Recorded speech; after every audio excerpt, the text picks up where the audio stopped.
अस्सलाम वालेकुम जी my dear students. मैं हूं आपका मेंटोर मुजाहिद हुसैन और वेलकम आपको करता हूं एमसीक्यूज लेक्चर सीरीज़ के अंदर। इसमें मेरे बेटा मैं पहले भी वीडियो बना चुका हूं। 100% कन्फर्म एमसीक्यूज आप बोर्ड के पेपर में देखेंगे। आप किसी भी बोर्ड के हैं, पंजाब के किसी भी बोर्ड के हैं, तो मेरे बेटा फर्स्ट टाइम सेकंड टाइम या किसी भी टाइम के अंदर ये एमसीक्यूज आप पेपर के अंदर देखेंगे। टाइम ज़ाया किए बगैर मेरे बेटा पहला एमसीक्यू जो है वो अगर आपको आ जाए, line L is horizontal if M से मुराद slope is equal to 0। Chapter number 4 का है, सेकंड ईयर मैथ का एमसीक्यू। मेरे बेटा अगर हॉरिजॉन्टल लाइन हो तो स्लोप 0 होता है, अगर लाइन वर्टिकल हो तो स्लोप अनडिफाइंड होता है। अनडिफाइंड की जगह पे 1/0 भी लिखा हुआ हो तो इसका मतलब भी अनडिफाइंड ही है। तीसरा एमसीक्यू मेरे बेटा, if lines L1 and L2 are parallel to each other then slope of both lines are always equal। मेरे बेटा ये एमसीक्यूज इस तरीके से भी पेपर में पूछा जा सकता है। और ये एमसीक्यूज अगर इस तरह इसके ऑप्शन दिए हुए हों, M1/M2 इज इक्वल टू 1, तो मेरे बेटा आपने घबराना नहीं है, आपने इसी एमसीक्यू इसी ऑप्शन के ऊपर जो है वो टिक करना है। तो मेरे बेटा इसको पूछने के अलग अलग तरीके हो सकते हैं। ऑप्शन के अंदर जो है वो थोड़ा सा हेर फेर होगा, इसको आपने मेरे बेटा याद रखना है। और कन्फर्म एमसीक्यू जो है मेरे बेटा, चौथा एमसीक्यू जो है, two lines are perpendicular to each other. Book के ऊपर M1 M2 का मल्टीपल इज इक्वल टू -1 दिया हुआ है, लेकिन ये बोर्ड के अंदर जब भी एमसीक्यूज आता है तो ये इस तरीके से इसके ऑप्शन नहीं दिए होते। इसके ऑप्शन जो है वो इस तरह भी दिए हो सकते हैं, M1 M2 +1 is equal to 0। मेरे बेटा अगर इस तरह आ जाए तो आपने इसको टिक करना है, -1 इधर आके +1 नहीं होगा। इसके बाद मेरे बेटा M1 is equal to -1/M2। ये देखें M2 इधर आके डिवाइड भी हो सकता है, ये ऑप्शन भी हो सकता है। और आखिर में M2 इधर हो गए, M1 इधर भी आ सकता है, ये ऑप्शन भी पेपर में पूछा जा सकता है। तो इस एमसीक्यूज के ये 4 ऑप्शन में से कोई ऑप्शन भी पेपर में आ जाए तो आप लोग टिक कर सकते हैं। मेरे बेटा इस वीडियो को अगर आप पूरा देख लेते हैं तो इंशाल्लाह 110% कन्फर्म आने वाले एमसीक्यूज इस वीडियो के अंदर हम डिस्कस करेंगे। इसके बाद एक और एमसीक्यूज है जो कि कन्फर्म पेपर में आएगा। नेक्स्ट जो एमसीक्यूज 100% कन्फर्म पेपर के अंदर पूछा जा सकता है सेकंड ईयर मैथ में, parametric equation of a circle के लिए जो मेरे बेटा पैरामीट्रिक इक्वेशन होती है वो होती है x is equal to a cos theta and y is equal to a sin theta. Parabola के लिए जो पैरामीट्रिक इक्वेशन होती है x is equal to at and y is equal to 2at। Ellipse के लिए जो इक्वेशन होती है वो होती है x is equal to a cos theta and y is equal to b sin theta. और मेरे बेटा जो हाइपरबोला के लिए होती है वो x is equal to a secant theta and y is equal to b tan theta. ये इक्वेशन होती है मेरे बेटा, इसको आप लोगों ने बहुत अच्छे तरीके से तैयार करके जाना। एक और एमसीक्यू जो 100% कन्फर्म पेपर के अंदर पूछा जा सकता है, लेकिन इससे पहले मैं आपको यह बता दूं कि मेरे बेटा इसको अगर आपको सॉल्व करना पड़ जाए इस एमसीक्यूज को, तो आपने इसको सॉल्व किस तरीके से करना है। और इस एमसीक्यूज के हवाले से मैं ये भी थोड़ा सा बता दूं कि मेरे बेटा वैल्यू चेंज हो सकती है लेकिन तरीका नहीं चेंज हो सकता। मेथड यही है। फॉर एग्जांपल आपको कहा जाए कि find the eccentricity directrix of hyperbola find out करें, तो कैसे फाइंड आउट? तो मेरे बेटा उसके लिए x² over a² minus y² over b² is equal to 1। you know that कि this is the equation of hyperbola। we can find the eccentricity and directrix from this equation। first of all हमारे पास right hand side में 1 होना चाहिए। तो मेरे बेटा हमें जो है हमारे पास इक्वेशन दी हुई है x² minus y² is equal to 9। 1 बनाने के लिए हमें दोनों साइड पे 9 पे डिवाइड करना पड़ेगा। यहां से अगर हम कंपेयर करें इस इक्वेशन के साथ तो a² is equal to 9 and b² is equal to 9। इस इक्वेशन के साथ आप कंपेयर करें a² is equal to 9 and इस इक्वेशन के साथ कंपेयर करें तो b² इज इक्वल टू 9। बेटा यहां से a की वैल्यू 3 मिल सकती है, b की वैल्यू भी 3 मिल सकती है। हमें पता है कि एसेंट्रिसिटी की जो इक्वेशन होती है वो c ओवर a और डायरेक्ट्रिक्स के लिए इक्वेशन होती है a डिवाइडेड बाय c। और c फाइंड आउट करने के लिए हमें करना पड़ता है c² is equal to a² plus b²। तो इसके बाद मेरे बेटा हम c² फाइंड आउट कर लेते हैं। c² is equal to a² plus b², a² 9, b² भी 9, 18 आ जाएगा। यहां से मेरे बेटा c की जो वैल्यू आएगी वो 3 इंटू स्क्वायर रूट ऑफ 2 आएगी। अब हम फाइंड आउट करना चाहते हैं एसेंट्रिसिटी।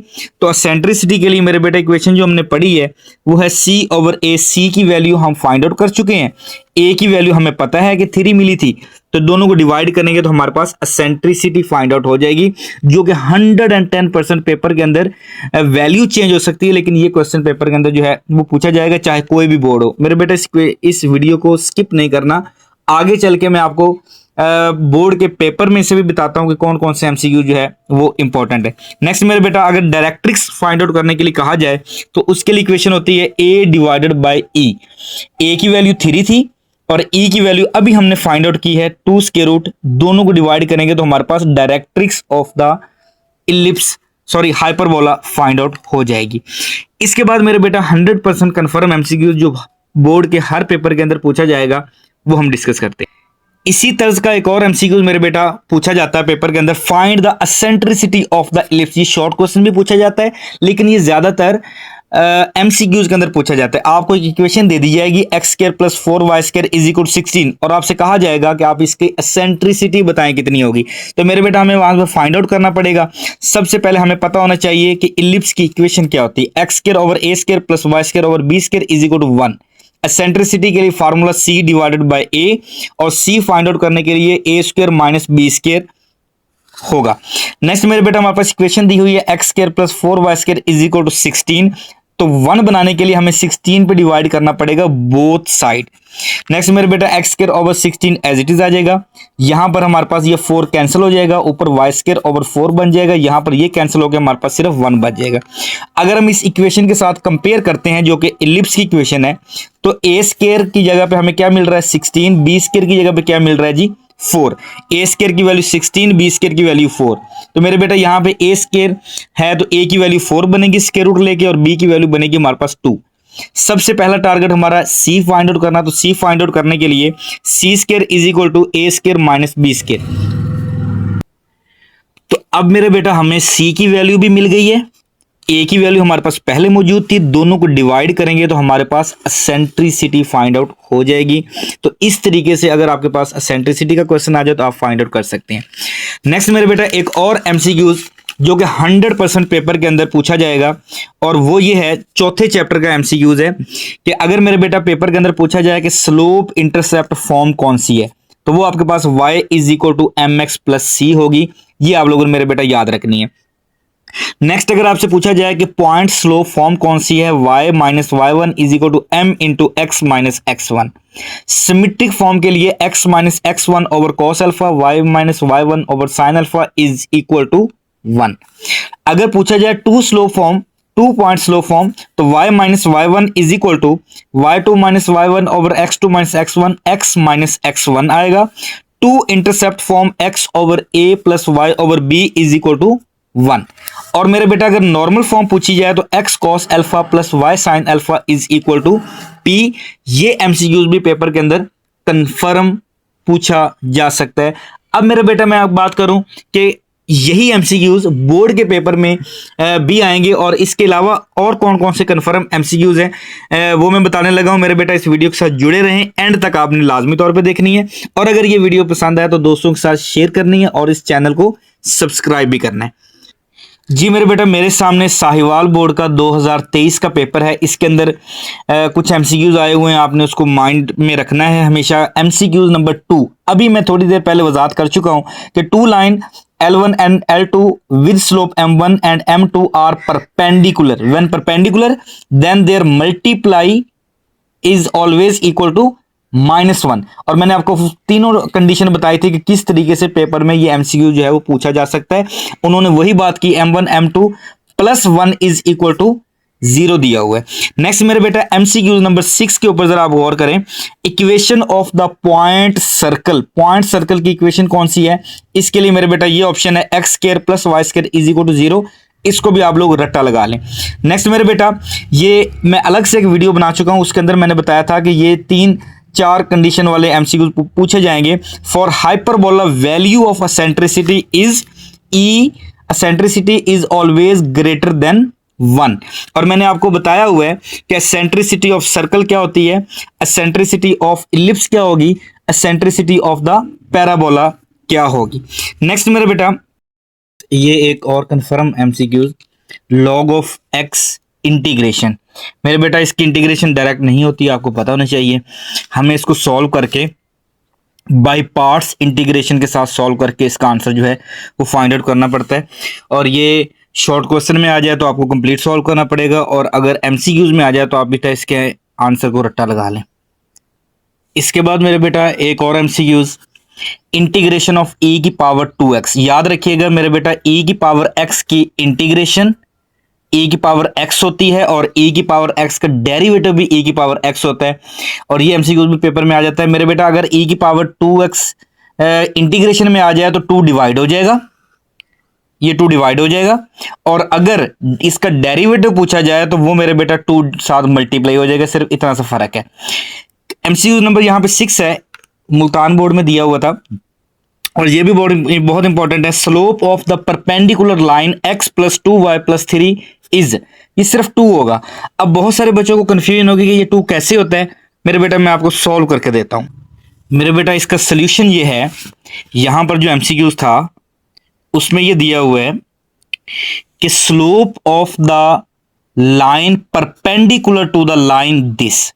मेरे बेटा सबसे पहले हमें इसको स्लोप इंटरसेप्ट फॉर्म में चेंज करना पड़ेगा, और वो होते ही y is equal to M X plus C की फॉर्म में चेंज करना पड़ेगा।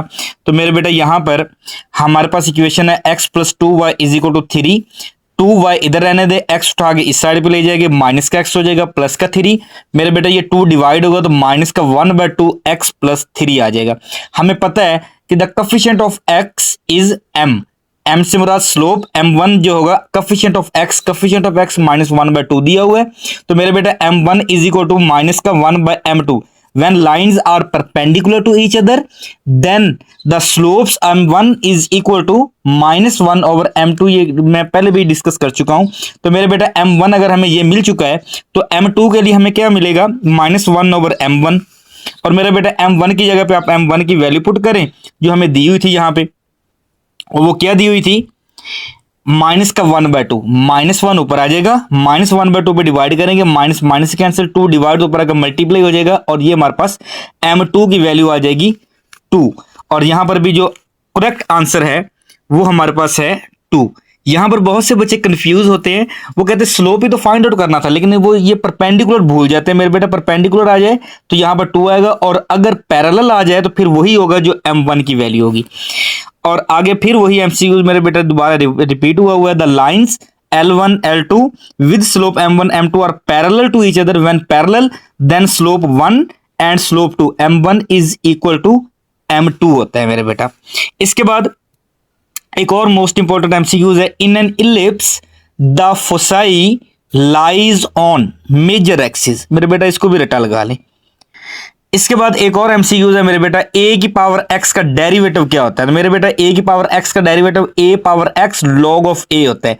अगर इसी की इंटीग्रेशन पूछ ली जाती तो जो a की पावर x है, सॉरी log ऑफ a है, वो डिवाइड हो जाना था। इसका जो इंटीग्रेशन बनी थी a की power x over log of a। Integration के अंदर वैल्यू डिवाइड होती है, डेरिवेटिव के अंदर वैल्यू मल्टीप्लाई होती है। मेरे बेटा इस वीडियो के साथ आपने जुड़े रहना है। ये वो एमसीक्यूज हैं जो 110% पेपर के अंदर पूछे जाएंगे और आ सकते हैं। मेरे बेटा याद रखना है। इसके बाद MCQs number 1, tan inverse of x 1 over 1 plus x square. Inverse trigonometric function का एक एमसीक्यूज पेपर में पूछा जाएगा। अगर इनवर्स का नहीं आएगा तो फिर ट्रिगोनोमेट्रिक फंक्शन का एक एमसीक्यूज लाजमी तौर पे डेरिवेटिव में या इंटीग्रेशन में पूछा जा सकता है। इसके बाद मेरे बेटा एमसीक्यूज नंबर 8 है, डेरिवेटिव ऑफ e की पावर 3x। वही बात कि अगर डेरिवेटिव आ जाए तो 3 साथ मल्टीप्लाई होगा, ये वाला, और अगर इंटीग्रेशन आ जाए तो 3 डिवाइड होगा। तो इसका करेक्ट आंसर है 3e की पावर 3x। इसके बाद मेरे बेटा क्या है और एमसीक्यूज है, slope of the line joining this and this point R. मेरे बेटा इसके ऊपर फार्मूला लगेगा स्लोप का, और वो स्लोप का फार्मूला क्या होता है, m is equal to y2 minus y1 over x2 minus x1। इस फार्मूले की मदद से मेरे बेटा आप इसका जो है वो आंसर फाइंड आउट कर सकते हैं। अभी मेरे बेटा मैंने बताया था कि ट्रिग्नोमेट्रिक फंक्शन में से ट्रिग्नोमेट्रिक फंक्शन का डेरिवेटिव या इंटीग्रेशन पेपर में पूछी जाएगी। तो यहां पर मेरे बेटा डेरिवेटिव ऑफ tan x दिया हुआ है, और ये सीकेंट स्क्वायर x होता है, इसको भी आपने याद रखना है। और ये अगेन वही एमसीक्यू जो है वो सिर्फ वैल्यू चेंज है और रिपीट हुआ है। Slope of the line perpendicular to this line, इस लाइन का मेरे बेटा स्लोप फाइंड आउट कर लेना, उसको -1/m1 के साथ मल्टीप्लाई करवाएंगे तो आपका फाइनल आंसर आ जाएगा। और ये एमसीक्यूज भी मेरे बेटा रिपीट हुआ है और ये मैं बड़ी दफा डिस्कस कर चुका हूं अपनी वीडियो के अंदर, पहली प्रीवियस वीडियोस के अंदर भी। For parabola value of eccentricity E is, तो क्या होगा, एसेंट्रिसिटी पैराबोला के लिए ई के ई जो है वो 1 के इक्वल होता है मेरे बेटा, ठीक है। इसके बाद मेरे बेटा याद रखना है x is equal to 0 is the solution of the inequality. आपने इनमें से वैल्यू में से x की जगह पे 0 पुट करते जाना है, जो इसका सही होगा वो आप लोगों ने लिख लेना है। इसके बाद मेरे बेटा एमसीक्यू नंबर यहाँ पे 6 है, साइन 2x का की इंटीग्रेशन क्या होगी। साइन x की इंटीग्रेशन cos x होती है, 2x है तो cos 2x आएगा मेरे बेटा, साथ 2 है तो इंटीग्रेशन के अंदर डिवाइड होता है, और अगर इसी का डेरिवेटिव पूछा जाता तो वो मल्टीप्लाई हो जाना था। नेक्स्ट अगर हम देखें तो वही बात कि tan x की इंटीग्रेशन पूछी हुई है जो कि ट्रिग्नोमेट्रिक फंक्शन है। इसके बाद मेरे बेटा if a line is parallel to x axis then their inclination will be, मेरे बेटा इसका इंक्लिनेशन जो है वो 0 होता है। इसके बाद एक और मोस्ट इंपॉर्टेंट एमसीक्यूज की तरफ हम मूव करते हैं। मेरे बेटा यहां पे दिया हुआ है y is equal to mx plus c is the dash form of the equation, तो ये मेरे बेटा स्लोप इंटरसेप्ट फॉर्म होती है, इस वीडियो के शुरू में भी डिस्कस कर चुका हूं। फिर मेरे बेटा ये बात तो आपको कहीं नहीं भूली हुई, eccentricity of a circle, circle की एसेंट्रिसिटी क्या होती है, तो ये मेरे बेटा इसकी ऑप्शन दिए हुए हैं, ये वही बात दोबारा रिपीट हुआ है। Radius of the circle x square plus y square is equal to r square, इसकी वैल्यू होती है, इक्वेशन होती है मेरे बेटा। r स्क्वायर स्क्वायर का स्क्वायर रूट लिया जाए तो वो इसका आंसर आ जाएगा स्क्वायर रूट ऑफ 2। इसके बाद मेरे बेटा कहीं ना कहीं किसी ना किसी बोर्ड के अंदर ये एमसीक्यूज अगर आ जाए, mid point of this value and distance between this value, मेरे बेटा याद हो आपको 9th क्लास के अंदर एक्सरसाइज 9.1 और 9.3 आप लोगों ने की थी। इसका फार्मूला होता है मिड पॉइंट का, जो मेरे बेटा फार्मूला होता है वो होता है x1 plus x2 over 2 and y1 plus y2 divided by 2, और इसी तरीके से distance formula x2 minus x1 का square plus y2 minus y1 का स्क्वायर होल का स्क्वायर रूट। तो इस फार्मूले की मदद से आप लोगों ने ये दोनों एमसीक्यू जो है वो सॉल्व कर सकते हैं, और यही फार्मूले आपको जो है वो काम आएंगे। नेक्स्ट मेरे बेटा ये फिर एमसीक्यू दोबारा रिपीट हुआ है, slope of the line with inclination 45 degree, इसको भी आप लोगों ने मेरे बेटा देख लेना है और लाजमी तौर पे तैयार करके जाना है। और एक और 5वें चैप्टर का एमसीक्यूज है, और ये पेपर के अंदर कहीं ना कहीं पूछा जाता है 0 is not a solution of the inequality, किस इनइक्वालिटी का ये सोल्यूशन नहीं है। और आखिरी है मेरे बेटा slope of the line a x plus b y plus c is equal to 0। अब मेरा ख्याल है आप स्लोप इजीली फाइंड आउट कर सकते हैं अगर किसी भी क्वेश्चन के अंदर आपको स्लोप फाइंड आउट करने के लिए कहा जाए तो ये मेरे बेटा एमसीक्यूज हैं जो कि बार बार पेपर के अंदर रिपीट हुए हैं। मेरे बेटा इन एमसीक्यूज को किए बगैर आपने पेपर के अंदर नहीं जाना, और इन्हीं एमसीक्यूज को अगर आप कर लेते हैं तो इंशाल्लाह बहुत अच्छे नंबर आपके एमसीक्यूज में आ जाएंगे। और मेरे बेटा ये वीडियो अगर आपको पसंद आई हो तो आप इसको दूसरों के साथ शेयर करें, चैनल पर नए हैं तो सब्सक्राइब करना मत भूलिएगा। वस्सलाम।